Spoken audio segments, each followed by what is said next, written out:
Hi friends, in this video today I am going to tell you about Dwarka Day 1 Part 1. In this I am going to show you the Gita Mandir at Dwarka.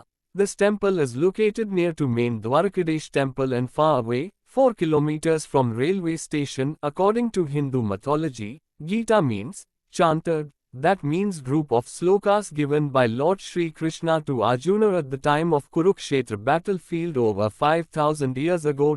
And often it was called as Bhagavad Gita. Here are the real pictures and footage of Gita Mandir. Thanks for watching guys. For more updates please stay tuned to my channel Sai the Real Coverage. ఇస్తున్నా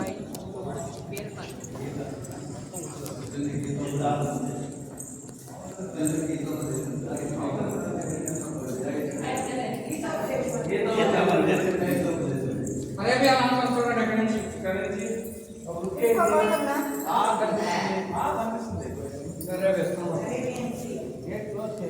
లక్ష్మి నువ్వు దిగి share చేయి అందరికి